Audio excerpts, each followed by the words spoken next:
Yo, this is your boy Fireworks and welcome back. This is Snooper's Gonna Snoop YouTube channel. And today we are here to finally rank Phase 4, all right? So I know you've all, we've been through a lot with Phase 4, the complaints, the good parts, the bad parts, the middle parts. We've been here, okay? So I want to rank Phase 4. I know a lot of people have some problems, some issues with it, and I'm here to set the record straight. No, I'm joking. This is more so my opinion, so I don't want to offend anybody if you feel strongly. This is just how I feel, and this is from going back and taking a look at some of these properties. So what we're gonna do is we're gonna rank them. We're gonna start from the worst and get all the way to the best, all right? So it looks like there's 18 of these.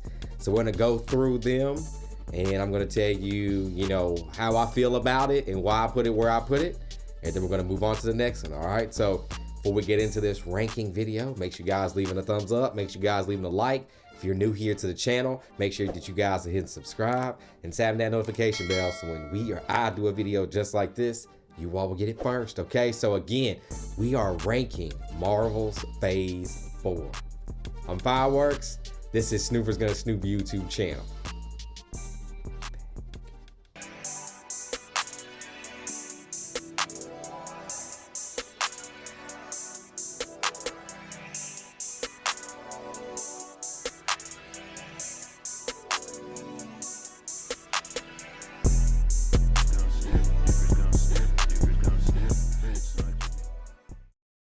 All right, you guys, so welcome back. So we're gonna start, I guess, at the bottom with number 18, and that, to me, is the I Am Groot shorts. Now, do I think it's really bad? No, but they're shorts, they're like 5 minutes, 6 minutes, you know what I'm saying?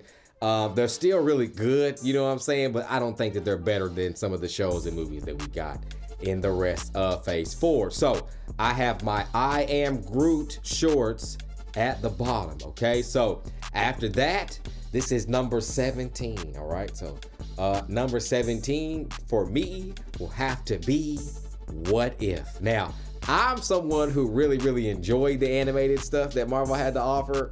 I know a lot of people were kind of like and bland about it, but I'm gonna be real in 1000. I think that the What If series was fire, especially the Captain Carter, which they adapted in Multiverse of Madness, which I'll get to later down the road. But they did have the Captain Carter episode. They did have the Chadwick Boseman being Star-Lord, that switch. They did have the Doctor Strange episode, which is possibly the best. Woo, that shit is fire. And then you have like the Thor, Captain Marvel episode. Then you have like the Ultron and the Watcher show. I don't think that it was that bad, but according against some of the other things that we have in the phase, I have this at the number 17 spot, all right? So next we have a movie, all right? So the movie I'm gonna pick or put next as the number 16, I'm assuming, will be Black Widow, all right? So I know a lot of people had issues with this movie. I'm someone who really didn't have problems with this movie. I really enjoyed it. I think it was good that Scarlett Johansson got her film. I think, she should have got it earlier, and then it might have hit a little different. As well, I know it was like during the pandemic and all that stuff, was going on with it. So I still think the movie was pretty good. I know people didn't like the Taskmaster, but I told people, Marvel's villains are normally like one-shots for films, because if they have nothing to do with what's coming up later down the road, then they really tend to kill them off, or it really doesn't matter. But we're supposed to see this Taskmaster character in the Thunderbolts, which is Phase 5, which is what we're about to get into since Phase 4 is done. And I've also heard rumors about us getting a different Taskmaster as well. So we'll have to see what goes on with that situation. But we also did get David Harbour as the Red Guardian. We did get Yelena.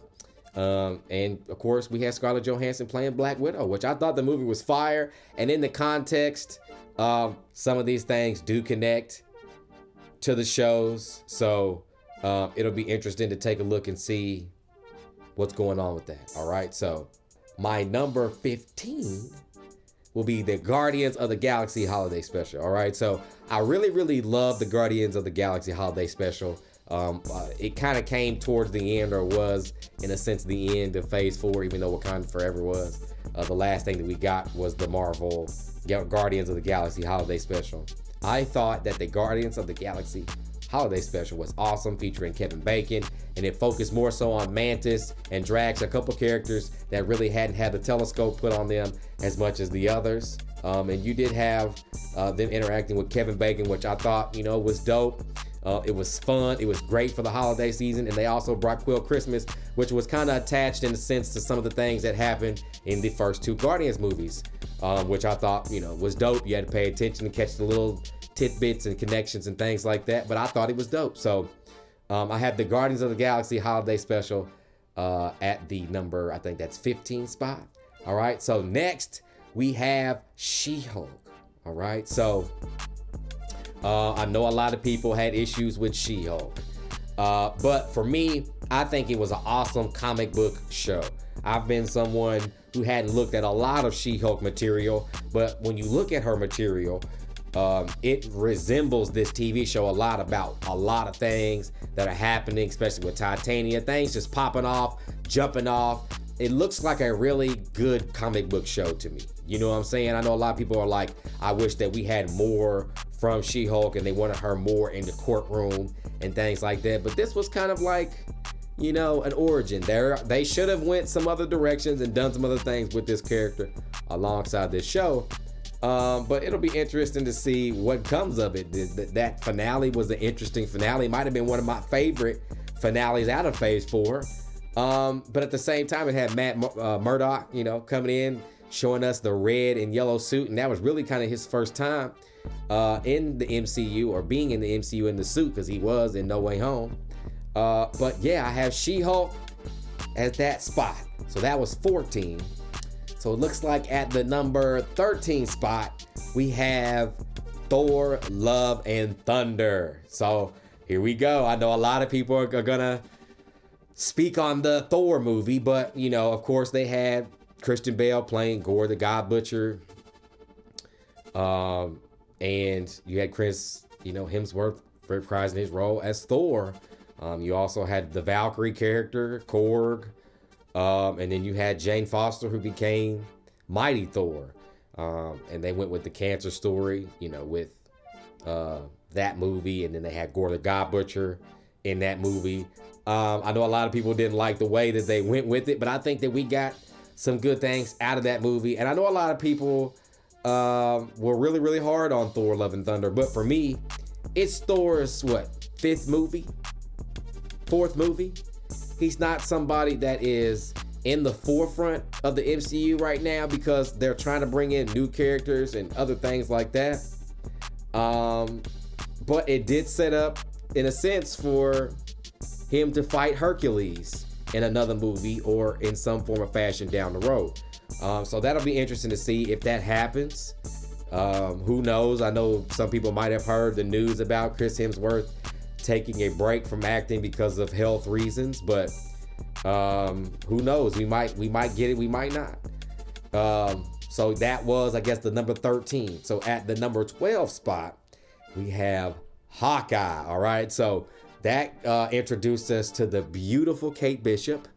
And her and Clint ran into each other because Kate Bishop ended up getting a Ronin suit, which we got to see Clint Barton in the Ronin outfit in Avengers Endgame. So that's how that, in a sense, was connected. They both shoot bow and arrows, and we did get a really good action scene at the very beginning of her series, of the beginning of the Hawkeye series, of Clint, of a different perspective from the original Avengers movie, coming off of the building, shooting with the arrows, which inspired Kate Bishop growing up to take the archery route.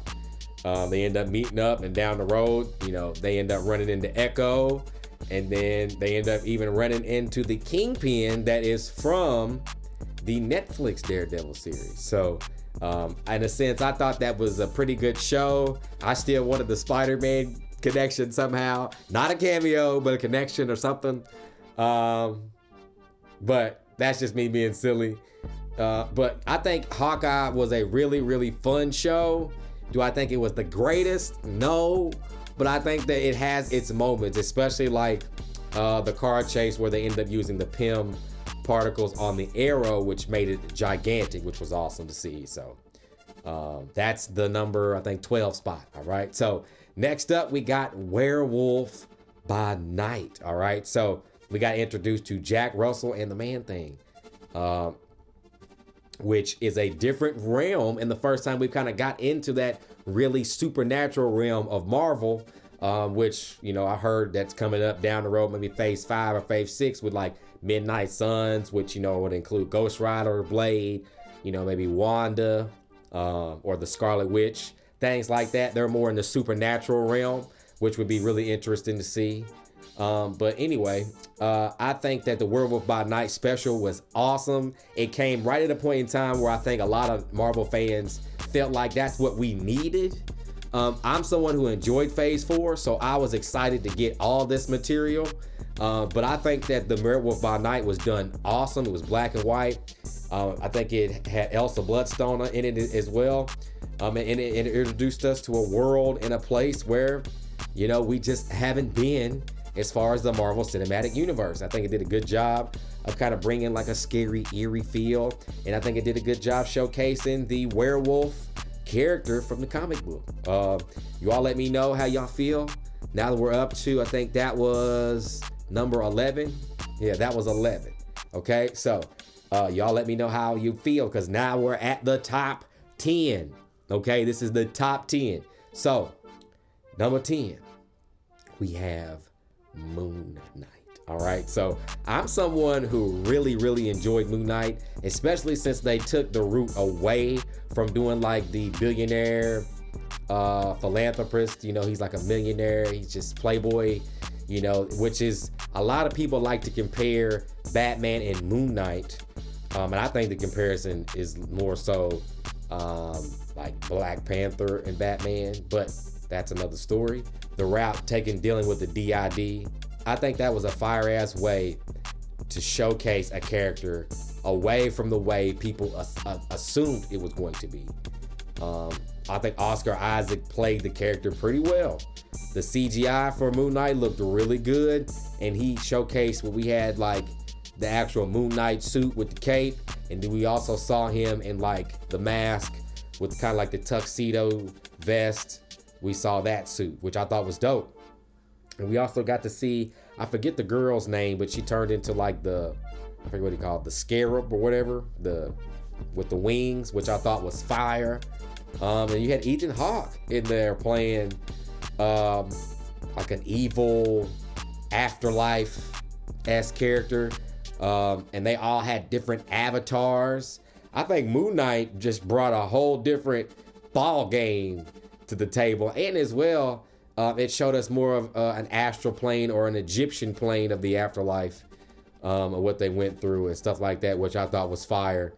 So y'all let me know down in the comments how you feel about Moon Knight. All right, let me know. So number 9, we got Miss Marvel. All right, so Miss Marvel was really, really a lot of fun. I know a lot of people were like, it's more like cheesy kitty, but I still had a lot of fun with the character. Miss Marvel normally is an Inhuman in the comic book, but they turned her into a mutant into the MCU, and also had one of the best moments in phase 4 with unveiling that she had something different in her DNA, like a mutant gene or something, and it had like the little X-Men music, which I thought was awesome. Okay, I thought that was awesome. But as well, we also got like some time traveling with Kamala Khan's bands and things like that, which I thought was crazy. And apparently her bangles are supposed to be attached to Kang the Conqueror somehow. So you all might want to watch out for that connection down the road. She is going to be in the Marvels, because the post-credit scene of that was her and Carol Danvers, who is Captain Marvel, was actually switching spots. All right, so we got to see Kamala Khan's kind of family, some of her family history, learn about her heritage and her culture a little bit. And then we time traveled, which was crazy. We had a kind of a big fight at the end. And then it was unveiled that she had like a mutant gene, which was insane. So that was number 9 with Miss Marvel. Okay, so number 8 on my list would be the Falcon and Winter Soldier show. Okay, so this is possibly it is to me the darkest moment that the MCU has had, with John Walker taking the Captain America's shield and actually, I don't know if he cut somebody in half, cut his head off. We don't know. We don't see it. But it's inferred that he cut somebody in half using the shield after he got a dose or took some of the super soldier serum. It has, Sam Wilson playing Falcon, which, at the end turns into or becomes Captain America. He gets his armor and stuff from Wakanda. It also has Zemo in the show. It also has the Power Broker, who I think will be a big play coming up down the road, maybe in Captain America 4. I forget her name. I just know that she was the Power Broker. She was in Civil War. I think that's the last time that we saw her before that. But again, Zemo, and it also had Bucky and the Dora Milaje in that series. The first 5 minutes of that show, to me, is some of the best action that Marvel's given us, with Falcon flying and getting that hostage out of the helicopter and stuff like that. I thought that was awesome.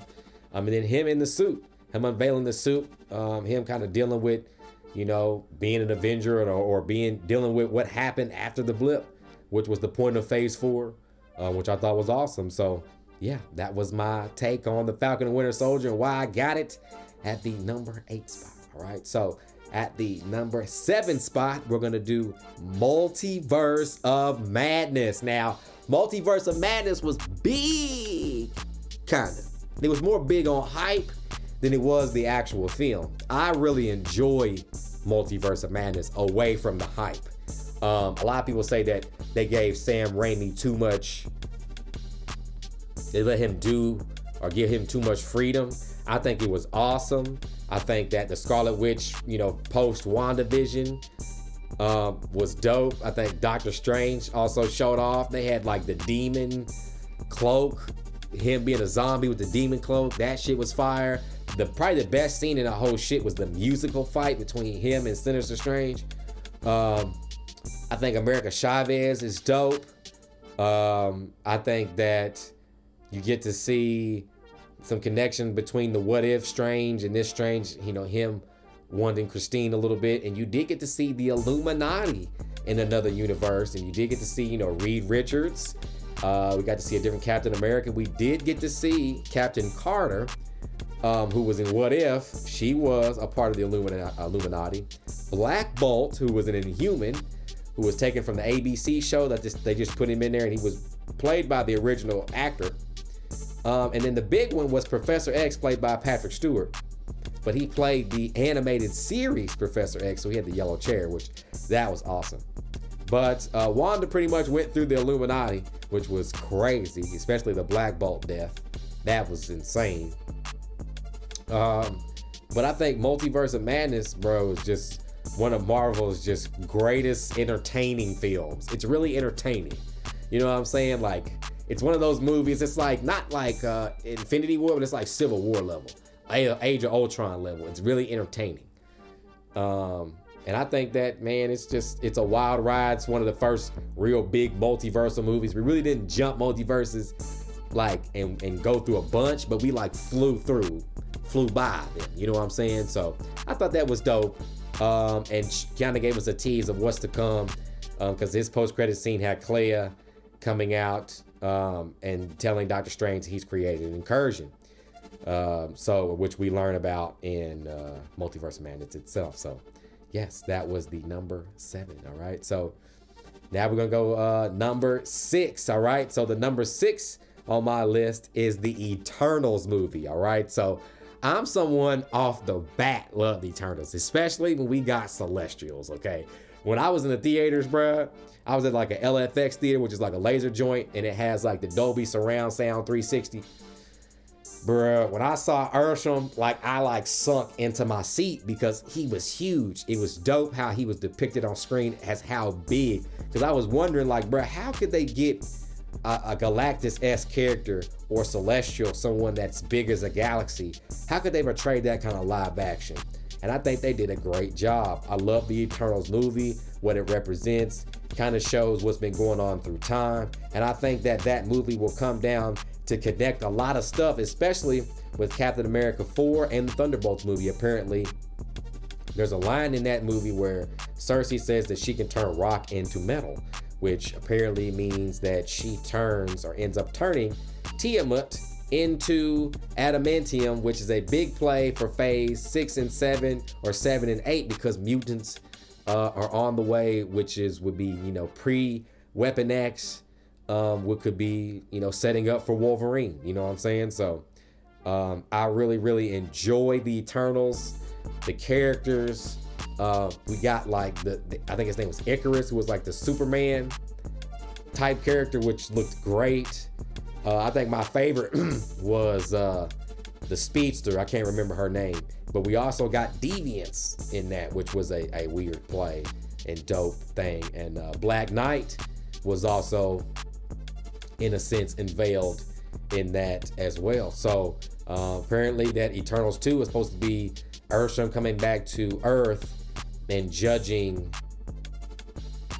the beings of the planet, since Cersei was willing to sacrifice everything for them, which is like a Judgment Day storyline. So I have at number 6 the Eternals. All right, so now we are top 5, you guys.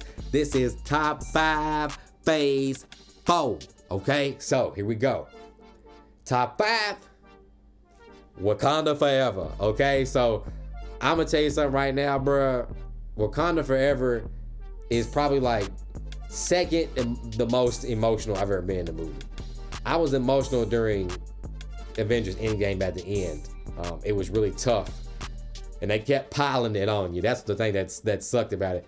Wakanda Forever, when you first get into it, the energy's low. Shuri trying to get the antidote for her brother, and then Queen Ramonda coming and telling Shuri that he's gone, and then them having the funeral. That shit was tough, bro. I had like a softball in my throat. I had tears in my eyes, bro. It was tough. It was tough. It was tough because I feel like someone that was a huge fan of T'Challa and Chadwick Boseman playing T'Challa, that was kind of like my first time to like grieve and say goodbye on that situation. Now, aside from the Chadwick Boseman stuff, I thought the movie was pretty cool, introducing Talokan and Namor, which him and Shuri kind of had a thing, didn't? Ended up going against each other because Shuri said she wouldn't help Talokan. So they ended up going against each other, and we were introduced to Riri Williams, which was a favorite character of mine from that movie, and Ironheart and her suits, which I think, I loved it. A lot of people had problems with the suit. I love the suit. But all in all, I think it sets up for what's to come with Captain America 4, because since they are not going to give up their resources on vibranium, the government must find another resource to either conquer or combat them, which we think, or I think, is going to be the adamantium from Tiamat that was turned from rock into that by Cersei. All right, so Wakanda Forever at number 5. So top 5, number 5, Wakanda Forever. All right, so we're gonna go number 4. Number 4, we got Loki. All right, so Loki was a lot of fun. It kind of starts off slow because when I remember watching it for the first time, I was really trying to understand where I was at. Loki wasn't a character that I knew a lot about, other than from the MCU wise. So seeing these different variants of him and seeing the storyline wasn't necessarily familiar and easy to catch on to. But after I did, I think the show was a lot of fun. I also think that this show has the best season finale, introducing Kang the Conqueror, or He Who Remains, which is killed by Sylvie after she betrays Loki, after they had some love connection, which I was here for, because it seemed that Loki was changing He was happy. I was rooting for him. And then she stabbed him in the heart, which probably sent him right back to where he was kind of from the jump, in a sense. But I like the show because Loki also got a chance to see what would have happened to him. Mobius showed him getting killed by Thanos. And, you know, at the end, and at the end, it really didn't really matter of what the mischief and stuff that he was doing, because that Loki was taken when he's being arrested. So they were trying to get the Tesseract, or they were time traveling in Endgame to get the Tesseract, and they messed up, and Loki ends up getting it, and he ends up getting free. So I think that Loki was awesome. It also kind of had us on the gag of the, what is it called? The Time Keepers, which I thought was crazy when they was fake, because I was so interested in seeing what the fuck was going on with the Time Keepers.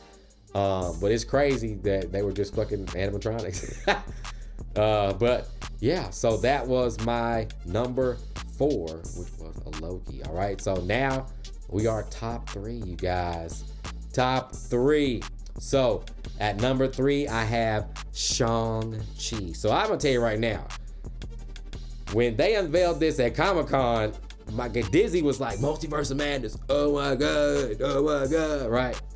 I was like, no, bro, Shang-Chi, because I remember, bro, I grew up in the 90s. Karate was big in the 90s, or martial arts was big in the 90s. And I watched all types of martial arts movies and stuff like that. And I know about Shang-Chi, the character, being in a different kind of realm, as they say, in the Marvel universe, or Marvel comic universe. But I think that Shang-Chi's movie had great action. It had great storytelling. It did a great job with the actor selection. I know a lot of people had problems with Simu Lee, or the character who played Shang-Chi. They had a lot of problems with the actor. I thought he did a great job. I thought that Awkwafina was hilarious. Okay. And I also thought that the 10 Rings, bruh, blew me away. That made me think, like, bruh, Shang-Chi right now, away from Thor, is the strongest character we got, bruh. Because real talk, with the 10 Rings, and then his mom's style fighting and his dad's style fighting, bro, I don't see nobody capping him one-on-one. You know what I'm saying? So it's like, bruh, Shang-Chi is probably my favorite, like, character out of the entire Phase 4. You know what I'm saying? Like, a character that I like saw, fell in love with on screen. And then on top of that, bro, like, they had dragons. Bro, when the dragon came out, bro, I was blown. I was like, oh, bro, they killed it. Because I was already sold with the martial arts and stuff, giving me, like, Crouching Tiger, Hidden vibes. I mean, Crouching Tiger, Hidden Dragon vibes. Giving me those type of feelings and cinematography. And then on top of that, you have this man riding a dragon? Come on, cuz that shit was fire. Then you had Trevor Lattery, which I thought was another comedy aspect that they added to it. But all in all, man, I thought that was a dope-ass movie, man. I think that possibly could be, you know, one of Marvel's best movies, period. You know what I'm saying? Real talk. But yeah, that was my number 3. So now we top 2. We got 2 left, all right? So at number 2, we have a WandaVision, okay? So I know a lot of people was like, bro, WandaVision the best, blah, blah, blah. I'm like, look, I had WandaVision being my number 1 for a very long time. Maybe up until about a week ago. I'm going to be real with y'all, okay? WandaVision, I think, had the biggest hype. I think the show was awesome. Every week, we were paying attention to what was going on with WandaVision. And then, like, giving us tidbits and faking us out, like the Pietro situation, or the Quicksilver situation, or the Mephisto situation, like the Darkhold being popping up, like us trying to figure out what is going on in this situation. Monica Rambeau, who I have her shirt on right now, Monica Rambeau being introduced. Sword, White Vision, who from the comics is from the West Coast Avengers. I think that WandaVision, you know, is just plain and simple freaking awesome, y'all. You know what I'm saying? Like Agatha and Wanda's sky fight right when she turns into the Scarlet Witch. I think that shit is dope. And then, bro, like is possibly the most emotional movie out of the emotional series out of the whole phase. Wanda going through and reliving every traumatic thing that she went through.